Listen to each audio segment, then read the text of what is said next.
KG coaching के YouTube channel में एक बार फिर से आपका स्वागत है। और आज हम अध्ययन करेंगे मैसूर साम्राज्य का। किसका अध्ययन करेंगे?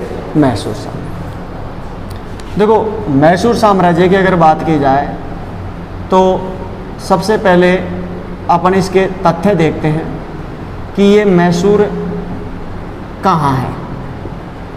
मैसूर कहाँ? वर्तमान की अगर बात की जाए तो वर्तमान में जो मैसूर है वो कर्नाटक राज्य में पड़ता है। किस में पड़ता है?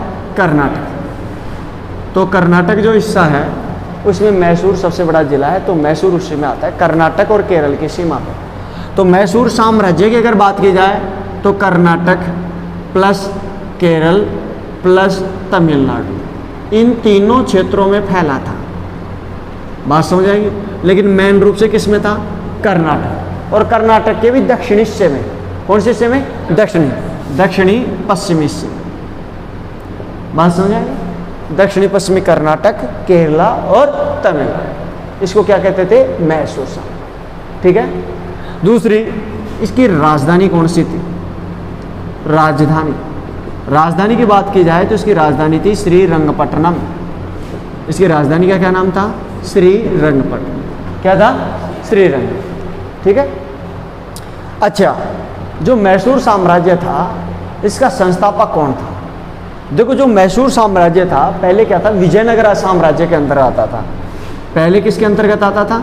विजयनगर साम्राज्य।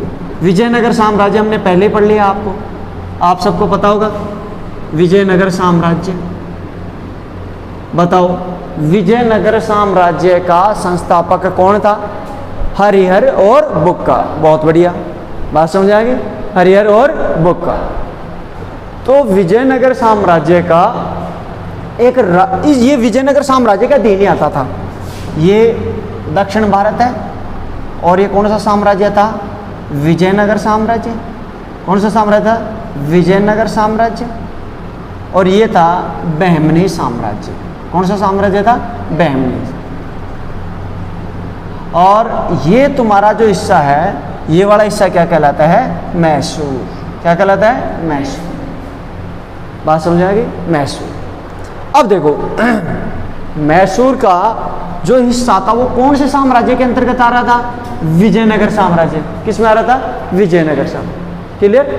तो विजयनगर साम्राज्य में आ रहा था। इसकी राजधानी श्रीरंगपट्टनम थी। तो इसमें क्या होता है कि विजयनगर का एक राजा था, विजयनगर का एक शासक था। तो इसका निर्माण कैसे हुआ? तो उस विजयनगर के साम्राज्य राजा का नाम था वेंकटदित्य। क्या नाम था? वेंकटदित्य। तो वेंकटदित्य ने क्या किया? अपना एक सेनापति था, प्रसिद्ध सेनापति, जिसका नाम था वाडियार। क्या नाम था? वाडियार। वाडियार को मैसूर का भाग दिया। मैसूर का भाग स्वतंत्र रूप से दिया। स्वतंत्र रूप से दिया। ये इसका मित्र था। वेंकटदित्य का मित्र कौन था? वाडियार। कौन था? वाडियार। तो वाडियार को इसने 16 कब किया? कब दिया? 1612 ईस्वी में। कब दिया? 1612 ईस्वी में। भाई ठीक है, ये जो अपना साम्राज्य है यहाँ पे तुम स्वतंत्र रूप से राज्य कर सकते हो। इसलिए वाडियार ने इस मैसूर साम्राज्य की नींव रखी। इसलिए जो ये यहाँ पे राजा बनेंगे, ये कौन से राजा कहलाएंगे? वाडियार वंश। कौन सा वंश कहलाएगा? वाडियार। वाडियार वंश। बात समझ आएगी? तो देखो, दोबारा देखो, कहाँ है? कर्नाटक, केरला का पूर्वी और केरला का उत्तरी और तमिलनाडु का पश्चिमी भाग। ठीक। राजधानी कौन सी है? श्रीरंगपट्टनम। पहले किसके अंतर्गत आता था? विजयनगर साम्राज्य का। इसका निर्माण किसने किया? विजयनगर शासक वेंकटदित्य ने वाडियार को मैसूर का क्या दिया? स्वतंत्र भाग दिया। कब दिया? 1612 में दिया। और यहाँ पे कौन सा वंश शासन कर रहा था? वाडियार वंश। क्योंकि वाडियार के जो वंशज हुए वो क्या कहलाए? वाडियार। समझ आएगा? अब देखो, ये शासन व्यवस्था चली आ रही थी। इस वाडियार वंश का जो अंतिम शासक था वाडियार वंश का, वो बड़ा कमजोर था, कायर था। वाडियार वंश का अंतिम शासक कौन था? चिक्का कृष्ण राजा। चिक्का कृष्ण राजा, चिक्का राजा जिसे इतिहास में कहा जाता है, वो बड़ा कमजोर शासक था, बिल्कुल टूटा हुआ शासक ऐसे समझो। तो इसके दो सेनापति थे जो बड़े काम के थे। एक का नाम था देवराज, एक का नाम क्या था? देवराज, और दूसरे का नाम था नंजराज। देवराज और नंजराज, इसके दो सेनापति थे, विश्वसनीय आदमी थे, देवराज और नंजराज। क्लियर? अब देखो, वाडियार वंश का अंतिम राजा चिक्कारा कृष्ण राजा बिल्कुल कमजोर कायरा आदमी था, और उसके दो खास आदमी थे, एक का नाम था देवराज और दूसरे का क्या नाम था? नंजराज। बात समझाएगी? अभी नंजराज की एक सैनिक के रूप में एक व्यक्ति सेवा में आया, उसका नाम था, जो 1749 में इसका सैनिक रूप बन के आया, उसका नाम था हैदर अली। कौन सा अली? हैदर अली। हैदर अली इसका शासक बन, सैनिक बन के आता है। देखो, अंतिम शासक कौन था? चिक्का कृष्ण राजा। उसके दो सेनापतियों के नाम थे देवराज और नंजराज। नंजराज का एक सैनिक बना, उस सैनिक का क्या नाम था? हैदर अली। हैदर अली ही बाद में मैसूर साम्राज्य का राजा बनेगा। तो देखो, पहले तो वो राजा के सैनिक का भी सैनिक है। बात समझ आ गया? और ये धीरे धीरे धीरे धीरे धीरे धीरे अपना विकास करता है, कैसे राजा बनता है, इसकी कहानी देखो। अब हैदर अली क्या करता है? हैदर अली के बारे में अपन थोड़ी सी देख लेते हैं। तो हैदर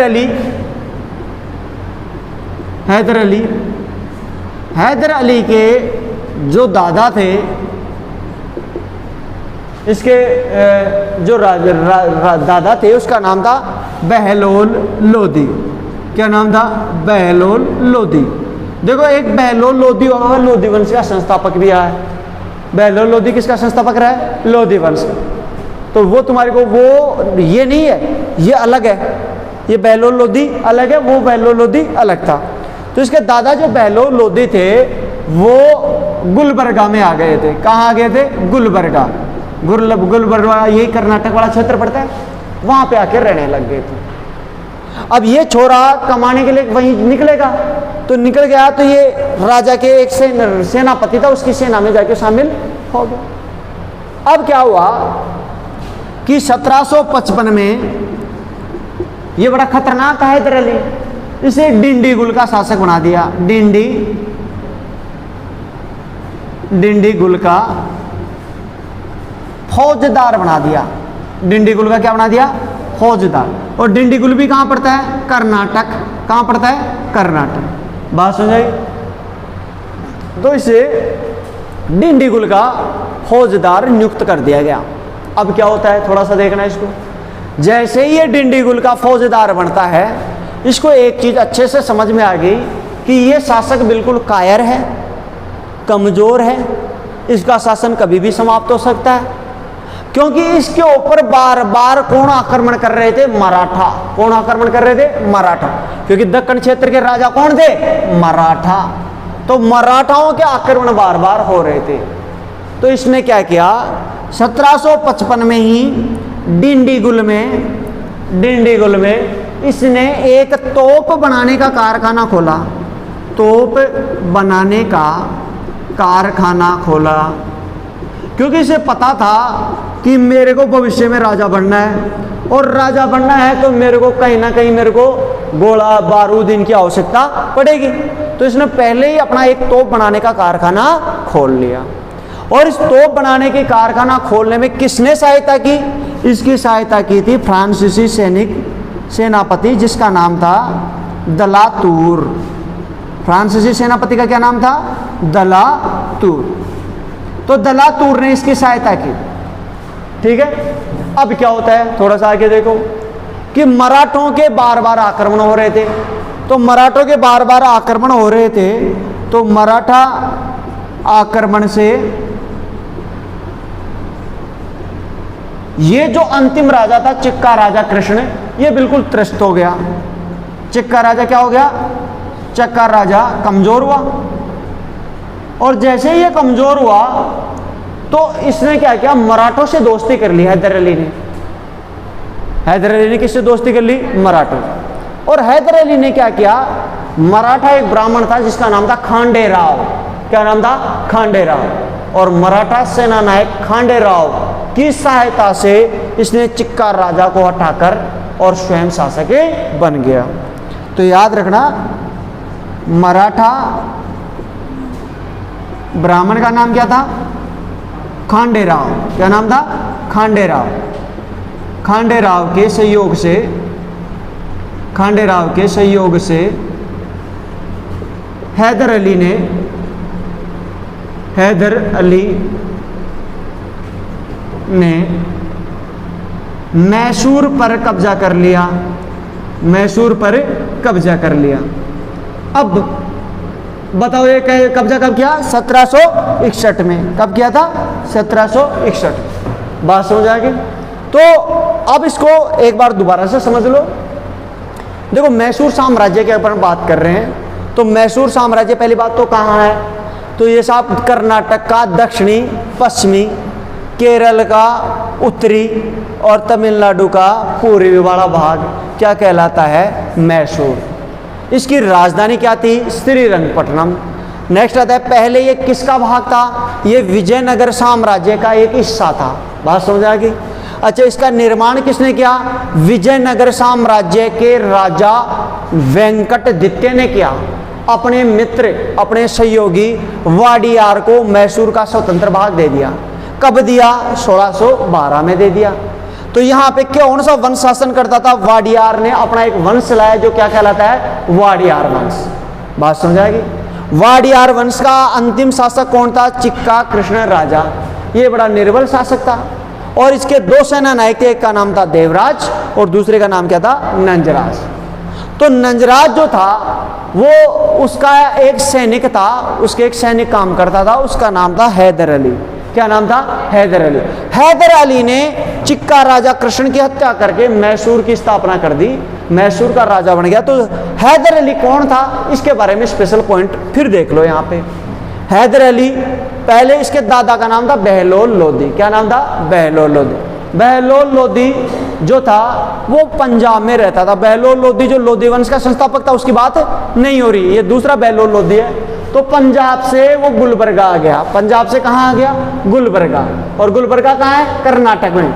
अब गुलबर्गा में आ जाता है तो 1749 में इसका जो पोता है हैदर अली, वो हैदर अली ने क्या किया कि नंजराज का सैनिक बन गया। नंजराज का क्या बन गया, सैनिक। नंजराज कौन था, नंजराज के बारे में मैंने आपको पहले बताया, ये चिक्का मैसूर के अंतिम शासक चिक्का राजा कृष्ण का सेनापति था, उसका सैनिक बन गया। अब क्या हुआ कि जैसे ही नंजराज का विश्वसनीय सेनापति बना तो नंजराज ने क्या किया कि 1755 में इसे डिंडीगुल का फौजदार बना दिया। कहाँ का फौजदार बना दिया, डिंडीगुल। डिंडीगुल का है, कर्नाटक। और उसके बाद में क्या किया इसने, पहले ही वर्ष इसने क्या किया कि डिंडीगुल में तोप बनाने का कारखाना खोल लिया। क्यों, क्योंकि इसे पता लग गया था कि मराठा बार बार आक्रमण कर रहे थे, तो आक्रमण से सुरक्षा के लिए। और नंबर दूसरी बात, कहीं ना कहीं इसके मन में ये महत्वाकांक्षा चल रही थी कि मैं आगे चलकर मैसूर का क्या बनूंगा, राजा बनूंगा। तो ये तोप बनाने का कारखाना जब खोला तो इसकी सहायता किसने की थी, फ्रांसीसी सेनापति दलातूर। दलातूर। बात समझेंगे। तो मराठा आक्रमण से के कारण चिक्का राजा कमजोर हुआ और चिक्का कृष्ण राजा जैसे ही कमजोर हुआ तो 1761 में हैदर अली ने मराठा सेना नायक एक ब्राह्मण था जिसका नाम था खांडे राव। क्या नाम था, खांडे राव। खांडे राव की सहायता से चिक्का कृष्ण राजा को हटाकर और स्वयं हैदराबाद मैसूर का क्या बन गया, शासक। तो बताओ अब मैसूर का जो परंपरागत शत्रु था वो कौन था, मराठा। कौन थे, मराठा। बात समझ आ गई। तो मराठा इसके परंपरागत शत्रु थे। आप इसका एक स्क्रीनशॉट लो, ले लिया। हाँ, अब देखो, अब एक चीज याद रखना कि इसी दौरान अब अंग्रेजों की शक्ति का उत्कर्ष हो रहा था। तो अंग्रेजों ने किस पर आक्रमण कर दिया, हैदर अली पर आक्रमण कर दिया। तो अंग्रेजों ने क्या किया, इसके लिए एक प्लानिंग की। तो ये इतिहास में आंग्ल मैसूर युद्ध के नाम से जाने जाते हैं। तो 4 आंग्ल मैसूर युद्ध लड़े गए। प्रथम आंग्ल मैसूर युद्ध, प्रथम आंग्ल मैसूर युद्ध कब लड़ा गया? 1767 से 1769, यानी 2 वर्ष तक लड़ा गया। इसमें क्या हुआ, आंग्ल यानी अंग्रेज और मैसूर यानी मैसूर का हैदर अली। अंग्रेजों ने प्लानिंग की, भाई मराठे तो इसके खिलाफ हैं, तो इन्होंने जो दक्षिण भारत की सबसे बड़ी शक्ति थी उसका नाम था हैदराबाद। हैदराबाद का निजाम बड़ा शक्तिशाली था, तो उसने हैदराबाद के निजाम को भी अपनी ओर मिला लिया। और पहला आंग्ल मैसूर युद्ध हुआ, उसमें क्या हुआ कि अंग्रेज प्लस मराठा प्लस हैदराबाद का निजाम, हैदराबाद का निजाम। वर्सेज में कौन था? वर्सेज में सिर्फ हैदर अली। कौन था? हैदर अली। हैदर अली बड़ा चालू किस्म का आदमी था, क्योंकि ये संस्थापक रहा है तो कोई ना कोई दम रही होगी इसने। इसने क्या किया कि हैदराबाद के निजाम और मराठों को युद्ध में अपनी ओर मिला लिया। कहाँ मिला लिया? अपनी ओर। तो स्थिति विपरीत हो गई। एक तरफ तो कौन बच गया? अंग्रेज वर्सेज कौन? मराठा प्लस हैदराबाद प्लस हैदर अली, और तीनों ने मिलकर अंग्रेजों का भयंकर दमन किया। और इन्होंने देखो, अंग्रेजों की जो मेन कोचिंग सेंटर था, मेन कोचिंग सेंटर कहाँ पे थे? 3 जगह थी। कौन कौन सी जगह थी? कौन कौन सी? मुंबई, मद्रास और कोलकाता। मुंबई, मद्रास और कलकत्ता। तो मुंबई या बंबई का संस्थापक कौन था? गेराल्ड आंगियार। कौन था? गेराल्ड आंगियार। रट लेना इसको, मैंने कई बार कह दिया। कैथरीन की शादी में 1661 में पुर्तगालियों ने दहेज के रूप में दिया था, ठीक। तो बंबई का संस्थापक ये था। दूसरा मद्रास, मद्रास का संस्थापक कौन था? Francis day. कौन था? Francis day. और तीसरा था तुम्हारा कलकत्ता। क्या था? कलकत्ता। और कलकत्ता का संस्थापक कौन था? जोब चारनाक। कौन था? जोब चारनाक, ठीक है। तो ये तीनों, तो इनका हेड ऑफिस तो था Calcutta, head office main branch तो कहाँ थी? कलकत्ता। दूसरा जो था वो था मद्रास, और सबसे छोटा था जो कोचिंग वो कौन सा था? बंबई। बात समझ में आ गई? तो इन्होंने तीनों ने मिलकर और इतना भयंकर आक्रमण किया कि मद्रास तक पर अधिकार कर लिया। किस पर अधिकार कर लिया? मद्रास पर अधिकार कर लिया। और मद्रास पर अधिकार तो कर लिया, लेकिन अब जब अंग्रेज पराजित हो गए तो दोनों के मध्य एक संधि हुई जो इतिहास में कहलाती है मद्रास की संधि। कौन सी संधि? मद्रास की संधि। देखो, जो संधि जहां पे होती है उसी स्थान के नाम से जानी जाती है। मद्रास में होती क्या कहलाएगी? मद्रास की। तो बताओ, मद्रास की संधि किस किस के मध्य हुई थी? अंग्रेज वर्सेज हैदर अली। अंग्रेज वर्सेज हैदर अली। और इन्होंने क्या किया? एक दूसरे के विजित क्षेत्रों को लौटा दिया। इस संधि के तहत क्या हुआ? एक दूसरे के विजित क्षेत्रों को लौटा दिया। दूसरा क्या किया? हैदर अली को युद्ध हर जाना दिया, क्योंकि हैदर अली तो युद्ध कर ही नहीं रहा था। हैदर अली के ऊपर क्या किया था? आक्रमण किया था। हैदर अली को युद्ध हर जाना दिया।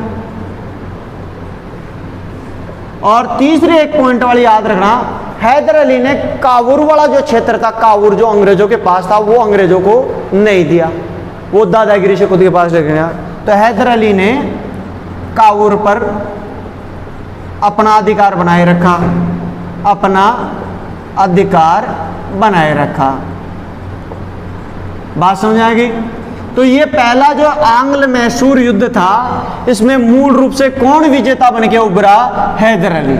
ये कूटनीतिक रूप से विजेता बन के उभरा, और दूसरा इसने अंग्रेजों को वैसे भी पराजित कर दिया। बात समझ में आ रही है? तो आप इसका एक स्क्रीनशॉट ले लीजिए। अब इसके बाद में द्वितीय आंग्ल मैसूर युद्ध, द्वितीय आंग्ल मैसूर युद्ध, और ये हुआ था 1780 से लेके 1784, यानी 4 वर्ष तक चला था। कितने वर्ष चला था? 4। इसका कारण क्या था? देखो, काबुल जो क्षेत्र था वो हैदर अली ने अधिकार कर रखा था। अंग्रेजों ने क्या किया, 1773 में माहे पर अधिकार कर लिया। किस पर अधिकार कर लिया? माहे पर। देखो, माहे की अगर बात की जाए तो मैंने पहले एपिसोड में बताया था कि माहे जो क्षेत्र था वो केरला के पास आता था, उत्तरी केरला के पास, समझा गया। और कराईकल और जो तुम्हारा पांडिचेरी वाला जो क्षेत्र था वो किसके पास आता था? तमिलनाडु के पास। किसके पास आता था? और माहे किसके पास आता था? केरला के पास। और आंध्र प्रदेश के पास कौन सा आता था? यनम। कौन सा आता था? यनम। तो ये सूत्र है, माँ के पास आया कपूत, माँ के पास आया कपूत। यानी माँ यानी माहे, माहे तो कहाँ पे है? के यानी केरला में। माँ के पास को छोड़ दो, आया यानी आंध्र प्रदेश, आंध्र प्रदेश के पास से कौन सा है? यनम। और कपूत, क यानी कराईकल, पू यानी पुडुचेरी या पांडिचेरी, ये कहाँ पे है? तमिलनाडु में। तो ये जो चारों क्षेत्र हैं ये मिलके पांडिचेरी के अंतर्गत आते हैं। कौन से क्षेत्र के आते हैं? पांडिचेरी। और पांडिचेरी किसका कोचिंग सेंटर है? फ्रांसिसियो का। किसका? फ्रांसिसियो के 2 केंद्र थे, एक पांडिचेरी और एक चंद्रनगर। पांडिचेरी और चंद्रनगर, बात समझ आ गई। और अंग्रेजों के कितने कोचिंग सेंटर थे? 3। कौन कौन सी? बंबई, कलकत्ता और मद्रास। पुर्तगालियों के 2 कोचिंग सेंटर थे। कितने थे? 2। एक था गोवा और एक था दमन और दीव। बात समझ आई? तो कोचिंग सेंटर का ध्यान रखना, यानी मेन स्थान कौन सा था, समझ आ रही?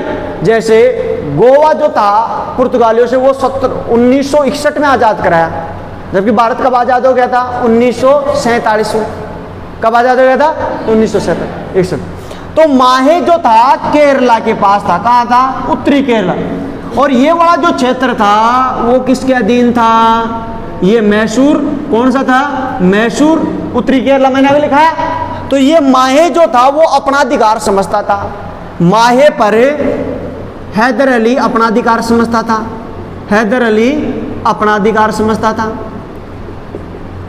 तो अब ये बड़ा गुस्सा आ गया इस बात को, तो इसने क्या किया कि युद्ध अवश्यंभावी हो गया। तो इसने अपनी कूटनीति प्रारंभ की, भाई अपन अकेले युद्ध नहीं करेंगे। तो हैदर अली ने एक गठबंधन तैयार किया और हैदर अली प्लस मराठा प्लस हैदराबाद का निजाम, और इन तीनों ने मिलकर किसके खिलाफ युद्ध छेड़ दिया? इन्होंने युद्ध छेड़ा अंग्रेजों के खिलाफ। किसके खिलाफ? अंग्रेजों के। ठीक, तो अंग्रेजों के खिलाफ इन्होंने 1780 में युद्ध छेड़ा, और युद्ध छेड़ के इन्होंने एक युद्ध किया जिसका नाम है कांजीवरम का युद्ध। कौन सा युद्ध? कांजीवरम का युद्ध। ठीक, और अंग्रेजों का जो सेनापति था उसका नाम था कर्नल बेली। क्या नाम था? कर्नल बेली। और यहाँ जो सेनापति था इसका नाम क्या था? हैदर अली। क्या नाम था? हैदर अली। तीनों सेनाओं का। तो कर्नल बेली को हराकर हैदर अली ने क्या किया? कर्नाटक पर अधिकार कर लिया। कर्नाटक की राजधानी कौन सी थी? आयरकाट। कर्नाटक की राजधानी कौन सी थी? आयरकाट पर अधिकार कर लिया। बात समझ आ गई? कर्नाटक पर अधिकार कर लिया इन्होंने। अब देखो, कर्नाटक पर जैसे ही अधिकार किया, अब अंग्रेज इस बात को अच्छे से समझ गए कि अपने पास इतनी ताकतें नहीं है जो किसको मात दिया जा सके, अंग्रेजों इनको मात दिया जा सके, हैदर अली को। तो ये क्या कर रहे थे? ये ऐसे चाह रहे थे कि इन शक्तियों में से अगर कोई भी शक्ति टूट के अपने पास आ जाए, अगर इन दोनों शक्तियों में कोई भी शक्ति टूट के अगर अपने पास आ जाएगी तो कहीं ना कहीं अपनी ताकतें बढ़ जाएगी। तो अंग्रेजों ने क्या किया? इसके लिए एक कूटनीति का सहारा लिया, और इन दोनों को अपना एक कुछ पक्ष दिया और पक्ष पैसे देके इन दोनों को अपने पास मिला लिया। तो फिर अगली साल फिर युद्ध होता है 1781 में। युद्ध इनके पास इनके चलते रहेंगे, समझा क्या। 1781 में सोलिदपुर, दूसरा पोलीवरम का युद्ध, ये दो युद्ध हुए, सोलिदपुर और पोलीवरम। इसमें एक तरफ तो कौन भाग ले रहा था, हैदर अली। कौन ले रहा था, हैदर अली। और दूसरी तरफ भाग कौन ले रहा था, दूसरी तरफ तुम्हारे भाग ले रहे थे मराठा, निजाम और अंग्रेज। और इसका नेतृत्व जो कर रहा था वो कर रहा था आयरकूट। कौन कर रहा था, आयरकूट। आयरकूट बड़ा खतरनाक किस्म का आदमी था। आयरकूट मद्रास का गवर्नर था, बात समझ आ गई। तो इसने क्या किया, आयरकूट ने इसको हरा दिया। किसको हरा दिया, हैदर अली। तो दोनों युद्धों में हैदर अली पराजित हो गया। सोलिदपुर के युद्ध में वो हो गया और पोलीलपुर, इन दोनों युद्धों में हैदर अली पराजित हो जाता है। इन युद्धों में कौन पराजित हुआ, हैदर अली पराजित हुआ। देखो शुरू के युद्ध में कौन जीता, हैदर अली। अगले साल युद्ध हुआ, कौन जीता, आयरकूट, अंग्रेज जीत गए। तो इस प्रकार युद्ध चल ही रहा है, ये युद्ध चलता ही रहेगा। इसी दौरान क्या होता है, 1782 युद्ध रुकेगा नहीं भाई। ये क्या करते हैं, महीने 2 महीने फिर युद्ध होता है, फिर घर चले गए, फिर युद्ध आगे कर रहे हैं, फिर चले गए, फिर युद्ध आगे कर रहे हैं। तो इस तरीके से चलते रहते हैं बार बार, ठीक है। और 1782 में जो अंग्रेज सेनापति था उसका नाम था ब्रेथवेट। क्या नाम था, ब्रेथवेट। ब्रेथवेट को हैदर अली ने गिरफ्तार कर लिया। हैदर अली ने क्या कर लिया, गिरफ्तार कर लिया। हालांकि हैदर अली ने गिरफ्तार तो कर लिया, लेकिन इस युद्ध के दौरान हैदर अली क्या हो गया, घायल। हैदर अली क्या हुआ, घायल हुआ। और घायल हो जाने के कारण उनकी मृत्यु हो गई। घायल हो जाने के कारण उसकी क्या हो गई, मृत्यु हो गई। तो देखो युद्ध के मैदान में, यानी युद्ध से थोड़े से दिन बाद में, 2-3 दिन बाद में ही हैदर अली मर जाता है, क्योंकि उसके कई घाव लग चुके थे। अब हैदर अली मर गया तो अब तो समस्या हो गई, भाई युद्ध जारी रखें या नहीं रखें, अब क्या किया जाए। तो इसके लिए निर्णय लिया, और इसका बेटा था हैदर अली का, उसका नाम था टीपू सुल्तान। क्या नाम था, टीपू सुल्तान। और टीपू सुल्तान ने युद्ध का निर्णय लिया और 1783 में उसने एक युद्ध किया, और युद्ध करके अपने पिता के दामाद, एक योग्य सेनापति के रूप में पिता ने ब्रेथवेट को गिरफ्तार किया था, और उसने अंग्रेज सेनापति जिसका नाम था मैथ्यूज, क्या नाम था, मैथ्यूज, अंग्रेज सेनापति को गिरफ्तार कर लिया। अंग्रेज सेनापति को गिरफ्तार कर युद्ध जीत लिया, गिरफ्तार करके युद्ध जीता। अब देखो पहले तौर पे हैदर अली जीता, कर्नल वैली को हरा दिया। दूसरी झड़प में सोलिदपुर और पोलीलपुर में हैदर अली हार गया आयरकूट से। और तीसरी झड़प में हैदर अली ने ब्रेथवेट को गिरफ्तार कर लिया, लेकिन हैदर अली की क्या हो गई, मृत्यु हो गई। और चौथी झड़प जो 1783 हुई, इसमें अंग्रेज अधिकारी मैथ्यूज को हैदर अली के पुत्र टीपू सुल्तान ने क्या कर लिया, गिरफ्तार कर लिया, और टीपू सुल्तान युद्ध के मैदान में उतर गया। अब अंग्रेज एकदम पीछे आ गए और एक दूसरे ने संधि की, और जो इतिहास की दूसरी संधि हुई उसे कहा जाता है मंगलोर की संधि। कौन सी संधि, मंगलोर की संधि। और मंगलोर की संधि के तहत ये किस किस के मध्य हुई थी, टीपू सुल्तान वर्सेज अंग्रेज, टीपू सुल्तान वर्सेज अंग्रेज। और इन्होंने एक दूसरे के जो विजित क्षेत्र थे, वो एक दूसरे के विजित क्षेत्र एक दूसरे को लौटा दिए और युद्ध को क्या कर लिया, समाप्त कर लिया। समझ आ गया। तो ये द्वितीय आंग्ल मैसूर युद्ध इतिहास में कहलाता है। आप इसका एक स्क्रीनशॉट ले लीजिए।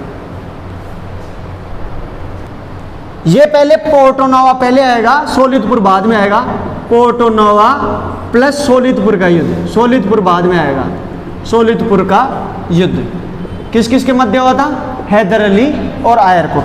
तो पोर्टो नोवा पहले लिखना और सोलिदपुर बाद में रखना। हैदर अली को आयरकुट ने क्या किया? दोनों युद्धों में हैदर अली को हरा दिया था। ठीक है, इसको अब आप लो, आप इसका स्क्रीनशॉट। ये 1782 का युद्ध भी लिख लेना। पोलिलोरल, पोलिलोरल के युद्ध में, पोलिलोरल के युद्ध में, ये 1782 में कौन सा युद्ध हुआ था? पोलिलोरल। इस युद्ध में हैदर अली ने हालांकि इसको गिरफ्तार कर लिया ब्रेथवेट को, लेकिन वो खुद घायल हो गया था और उसकी मृत्यु हो गई थी। तो पोलिलोरल का युद्ध ये भी याद रखना, 1782। अब आप इसका स्क्रीनशॉट। अब देखो तृतीय आंग्ल मैसूर युद्ध।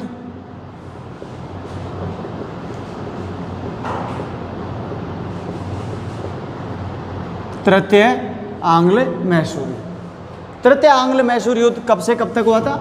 1790 से लेके और 1792 तक। ठीक है, अच्छा इसके बारे में देखो, प्रथम द्वितीय तो हमने देख लिया। तृतीय आंग्ल मैसूर युद्ध में अब स्थितियां क्या बनते हैं कि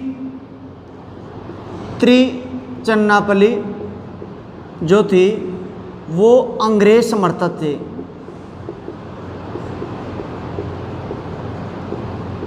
ठीक, दूसरा जो तुम्हारे डच थे वो किसके समर्थक थे? टीपू सुल्तान के, टीपू सुल्तान। तो त्रिचिन्नापल्ली ने क्या किया?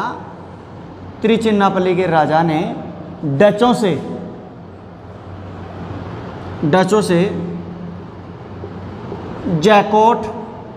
जैकोट वाला क्षेत्र खरीद लिया। और ये जैकोट वाला क्षेत्र कहाँ पड़ता था? कोचीन में। कहाँ पड़ता था? कोचीन। और कोचीन जो क्षेत्र था उस पर किसका अधिकार था? टीपू सुल्तान का। टीपू सुल्तान अपना अधिकार मानता था, क्योंकि इसके पिता हैदर अली ने ये मालाबार, डिंडीगुल, बारामहल ये सारे क्षेत्र जीत लिया था। समझ आएगा? मैसूर रियासत थी उसके पास, तो मैसूर रियासत का नायक था। तो जब जैकोट वाला क्षेत्र जो कोचीन में पड़ता था वो डचों से जब इसने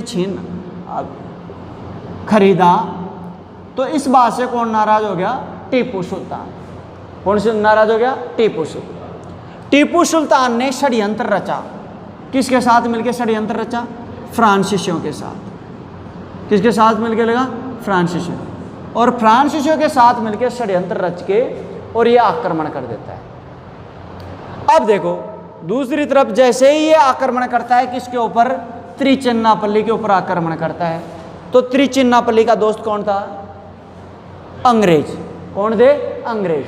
तो अंग्रेजों ने इस युद्ध को अपने ऊपर ले लिया। तो 1791 में इन दोनों की सेनाओं के मध्य युद्ध होता है।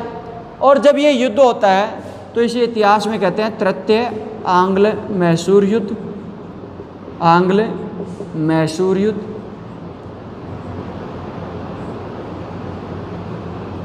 ये किस किस के मध्य हुआ? एक तरफ तो कौन था? अंग्रेज। अंग्रेजों का साथ किसने दिया? हैदराबाद के निजाम ने। और इसका साथ किसने दिया? मराठों ने। वर्सेस इनके विरोध में कौन था? टीपू सुल्तान। कौन था? टीपू सुल्तान। बात समझ आ गई? तो तीनों शक्तियों ने मिलकर और टीपू सुल्तान को पराजित कर दिया। टीपू सुल्तान को क्या कर दिया? पराजित। बात समझ आ गई? और टीपू सुल्तान को पराजित करके और इन्होंने 1792 में एक संधि की जिसे कहते हैं श्रीरंगपट्टनम की संधि। श्रीरंगपट्टनम की संधि। श्रीरंगपट्टनम की संधि। इस श्रीरंगपट्टनम देखो ये राजधानी थी। श्रीरंगपट्टनम क्या थी? राजधानी थी। किसकी राजधानी थी? टीपू सुल्तान की। मैसूर रियासत की जो राजधानी थी वहीं पे राजधानी वो होती है, एक संधि होती है, इसलिए से श्रीरंगपट्टनम की संधि कहा जाता है। इसमें क्या हुआ? इसमें अंग्रेजों को 12 महल प्लस डिंडीगुल प्लस मालाबार का क्षेत्र मिला, मालाबार का क्षेत्र मिला। ठीक, इसमें निजाम जो था, निजाम हैदराबाद का निजाम, उसे पेन्नार से अटक का क्षेत्र मिला। मराठों को पेन्नार से तुंगभद्रा, पेन्नार से ले, ये कृष्णा नदी है, ये तुंगभद्रा नदी है, ये पेन्नार, ये वाला क्षेत्र तो निजाम को मिला। तुंगभद्रा और ये कौन सी है, पेन्नार, ये वाला क्षेत्र तो निजाम को दे दिया। और कृष्णा के उत्तर वाला क्षेत्र, कृष्णा नदी के उत्तर वाला क्षेत्र जो था, ये वाला क्षेत्र कृष्णा के उत्तर का क्षेत्र, ये किसको मिल गया, मराठों को दे दिया, मराठों को दे दिया। और अंग्रेजों को क्या दे दिया, 12 महल, डिंडीगुल और मालाबार क्षेत्र। ये 12 महल, डिंडीगुल और ये मालाबार, ये क्षेत्र, ये किसको मिल गया, अंग्रेजों। बात समझ आ गई। और इसके अलावा 3 संधि तो हो गई, चौथी इसने क्या किया, इस पे युद्ध हर्जाना थोपा गया। जो टीपू सुल्तान था उस पर युद्ध हर्जाना थोपा गया 3 करोड़, वो उसके पास देने के लिए नहीं था। और जब इसके पास देने के लिए नहीं था तो इसने क्या किया, इसके 2 पुत्रों को बंदी बना लिया। एक खालिक अहमद था, एक निजामुद्दीन। इन दोनों को गिरफ्तार करके बंधक रख लिया, गिरवी रख लिया कि आप पैसे दे देना और अपने पुत्रों को ले जाना। तो तृतीय युद्ध इस प्रकार हुआ। आप इसका स्क्रीनशॉट ले लो भाई। ये 3 करोड़ रुपए जब तक नहीं देगा, तो 3 करोड़ नहीं देने पर इसके 2 पुत्र थे, एक का नाम था मुइजुद्दीन और दूसरे का नाम था खालिक अहमद। तो मुइजुद्दीन और खालिक अहमद को इन्होंने क्या कर लिया, अंग्रेजों ने गिरफ्तार कर लिया। ठीक है, तो ये 3 संधियां, 4 शर्तें थी इसकी। पहली शर्त क्या थी, 12 महल, डिंडीगुल और मालाबार का क्षेत्र तो किसको मिला, अंग्रेजों को। निजाम को क्या मिला, कृष्णा से पेन्नार नदी के बीच का क्षेत्र। ये कृष्णा है, तुंगभद्रा नहीं है, कृष्णा नदी है। कृष्णा नदी से लेके और पेन्नार के बीच का क्षेत्र किसको मिला, हैदराबाद के निजाम को मिला, हैदराबाद के निजाम को मिला। और तुंगभद्रा नदी के ऊपर वाला हिस्सा, उत्तर वाला हिस्सा किसको मिला, मराठों को मिला। तो ये 4 संधियां तय की गई थी। ठीक है, अब ले लो आप इसका। और इसका जो नेतृत्व कर रहा था अंग्रेजों की तरफ से, तो अंग्रेज गवर्नर का क्या नाम था, मद्रास का गवर्नर उस टाइम था मिंडोस। कौन था, मिंडोस।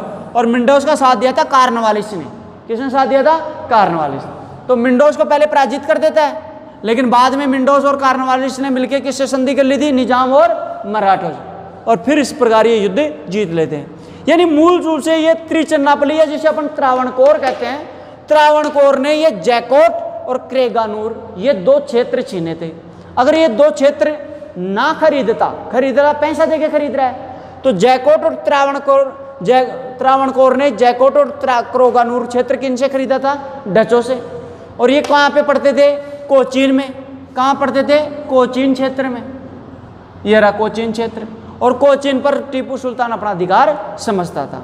इस बात को लेके इनकी लड़ाई हो जाती है। अब आप इसका स्क्रीनशॉट ले लीजिए। अब देखो इसके बाद में क्या होता है, चतुर्थ आंग्ल मैसूर युद्ध। चतुर्थ आंग्ल मैसूर युद्ध। चतुर्थ आंग्ल मैसूर युद्ध कब लड़ा गया, 1799 में। 1799। अब देखो इसके बारे में थोड़ा सा देख लो। अभी वो इसमें हुआ क्या था, इसके 2 पुत्रों को तो ले गए थे, खालिक अहमद को और मुइजुद्दीन को। और ये इसके विरोधी काम कर रहा था। ये भी ये चाहता था कि अपने को मरना तो है ही, लेकिन क्यों ना अपने एक शेर की, इसके एक प्रसिद्ध कथन था कि कुत्ते की बात ही जीने से बढ़िया है कि शेर की बात ही कुछ समय ही जिया जाए। कुत्तों की बातें 1000 साल जीने से बढ़िया है कि शेर की बात ही कुछ समय जिया जाए। ठीक है, तो अभी क्या करते हैं, चतुर्थ एंग्ल मैसूर जो युद्ध होता है उसमें लॉर्ड वेलेस्ली, 1799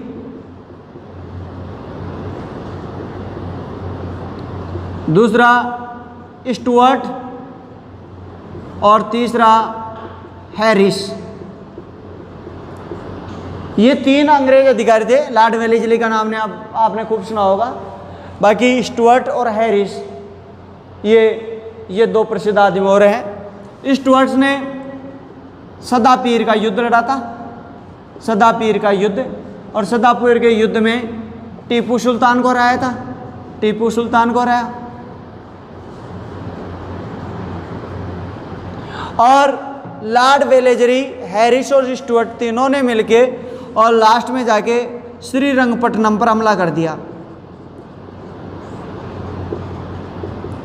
और जब श्रीरंगपट्टनम पर हमला कर दिया तो इसके जो वफादार सैनिक थे उन्होंने कहा कि हम युद्ध हार चुके हैं, आप यहाँ से निकल जाओ। लेकिन ये निकलता नहीं है, ये कहता है कि मैं यहाँ पे मरना पसंद करूँगा भागने के बजाय। और यहाँ लड़ता हुआ टीपू सुल्तान मारा जाता है, टीपू सुल्तान लड़ता हुआ मारा जाता है।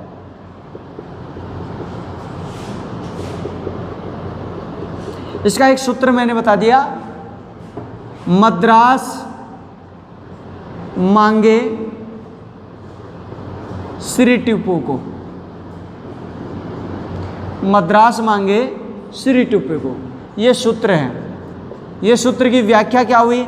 व्याख्या देखो, मद्रास यानी मद्रास की संधि, दूसरा मांगे, मांगे यानी मंगलूर की संधि, तीसरा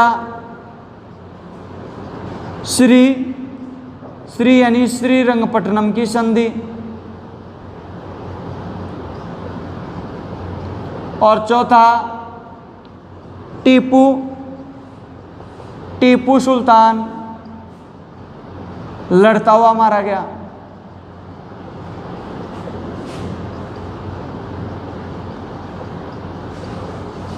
टीपू सुल्तान यानी जब अब 4 आंग्ल मैसूर युद्ध हुए, उसमें पहले युद्ध में कौन सी संधि हुई थी? मद्रास की संधि, दूसरे में मंगलूर की संधि, और तीसरे में श्रीरंगपट्टनम की संधि, और चौथे में टीपू सुल्तान लड़ता हुआ मारा गया।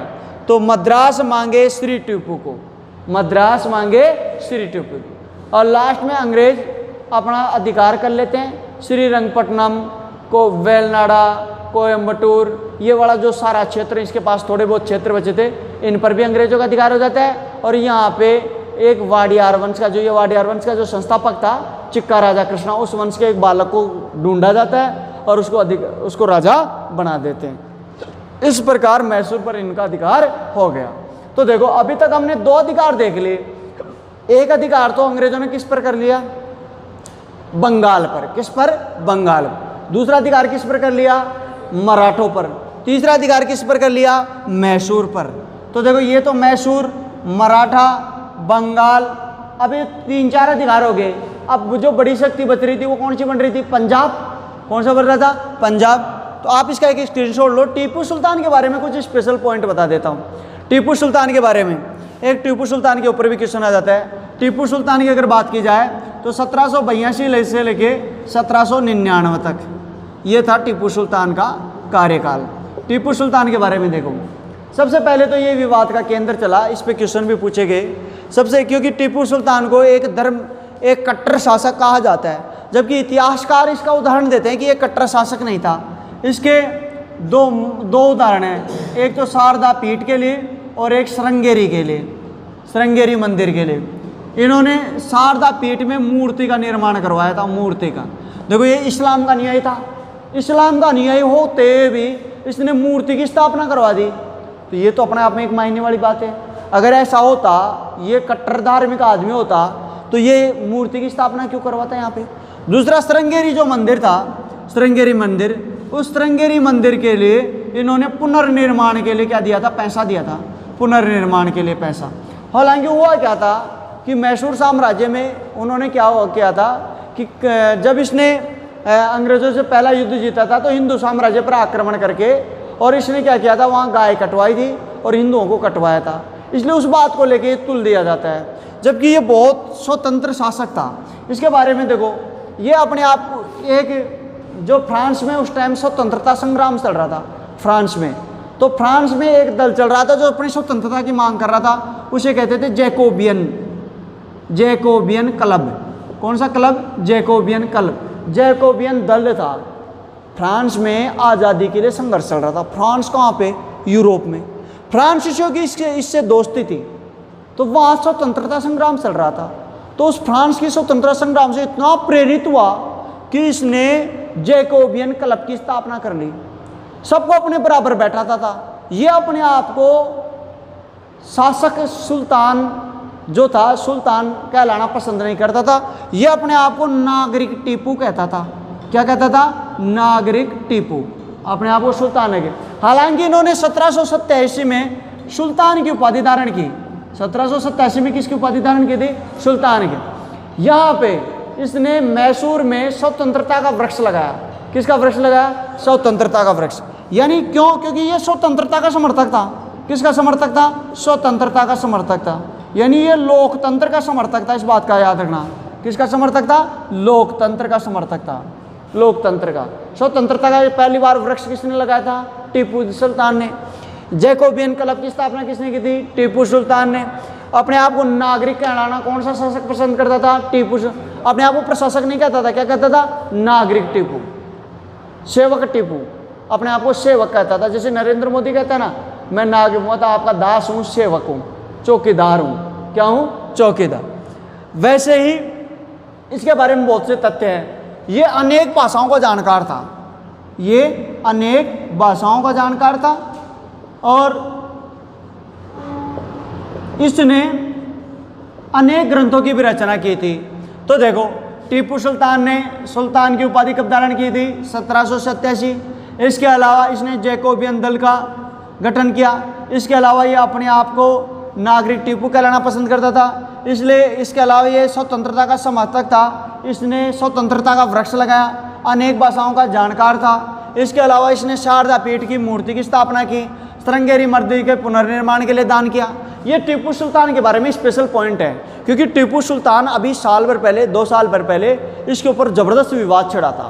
क्योंकि टीपू सुल्तान को एक कट्टर धार्मिक, कट्टर वो कहा जाता था, इस्लामिक व्यक्ति। जैसे औरंगजेब कट्टर था, उन्होंने मूर्तियां तोड़ी थी। हालांकि उन्होंने एक जगह मूर्ति तोड़ दी थी और गायों को भी कटा के जश्न मनाया था।